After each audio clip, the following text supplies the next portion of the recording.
Whenever you first open a form in Access, the data is displayed in the same order that it is displayed in the table. So here we have the FRM Customers form, 18,500 records, all in exactly the same order as the table. And the table is in primary key order. But just as we were able to override that with our table, we can do the same with our form. Perhaps we'd like to see our records in last name order. Simply done. We place our cursor in the last name field, then go up to the Home ribbon and click Ascending. And you'll find that your records are then re-altered, rebuilt, and you can see in the status bar it says Running Query, and presented back to you in surname order. So we have the same number of records, but they're now in surname order. So Adams is first, quite a few of them. If we jump to the end, Sukowski is at the end. So A to Z. But you can choose any of the fields to sort by, perhaps date purchased, sort descending. So the newest purchase is at the front. So the most recent purchase made was in October 2012. And again to the end, we find that the oldest actual purchase was in September 2009. So that's sorting. Choose a field, choose the A to Z, either ascending or descending option, and your data will be sorted by that field.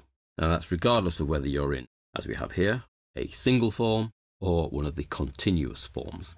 To put your data back into the original order, we simply choose Remove Sort.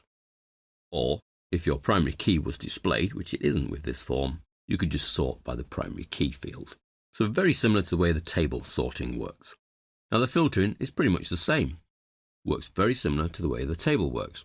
If I want to filter the data so I only see people who live in the same city as our Eugene here, record number 1, I can simply highlight Seaford, go up to the Sort and Filter group on the Home ribbon, choose the little lightning selection option, and you can see it gives me options to choose and play and manipulate the word Seaford. Either everybody who their city is equal to Seaford, or is not equal to Seaford, or contains Seaford, in case Seaford has an actual longer name sometimes, or does not contain Seaford. So let's go with equals Seaford. And we find there are 79 people. Now I know a filter's in place because it's giving me the option to toggle the filter off and on here. And even down here in the navigation bar it says filtered. All of these people you see will be equal to Seaford's. Their city equals Seaford. Toggle this filter off by simply clicking Toggle Filter, and I get everybody back. But the form remembers that filter setting, so I can always toggle it back on again. Now, an advanced filter option that you get with a form, let's toggle our filter off. If I go to the advanced drop-down, I can choose Filter by Form, which effectively gives me a blank form. But you can see in there, it's given me the last filter that I did. Well, I'm going to delete that and say, I'd like to find those people whose total purchase YTD is greater than 20,000. I then go back up here to click Toggle Filter to effectively apply that filter. Now, when you hover, it does say Apply Filter. It would actually be quite nice if the text said Apply Filter as well rather than Toggle, but Apply is fine. And we apply, and we actually get no records. Now, the reason for that is no one's actually spent more than 20,000. So to go back to the Filter by Form, we go back to Advanced, Filter by Form, and let's change that 20,000 to 10,000. And again, Toggle Filter to apply it. And this time there are more records. 29 people have spent more than $10,000 with us. As a proportion of our 18,000 is actually quite a small proportion. So our customers are quite small spends. That's Advanced, Filter by Form. Now in these options here, you can put more than one criteria. So I've got more than 10,000. Let's change that to more than 4,000 to bring in a wider berth of people. Add in total number of children must be greater than 1. And marital status is M. So greater than 1, M for married, and they've bought more than 4,000. Each of these criteria are effectively being applied as an AND.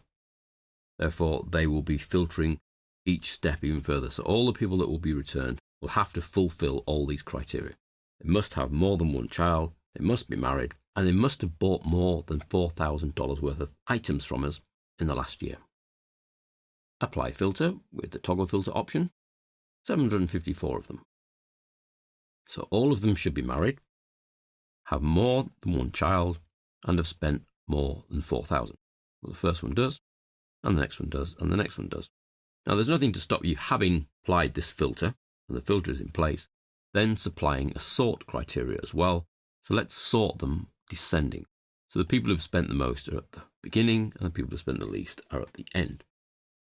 That way we can scroll through these people by the amount that they've spent with us.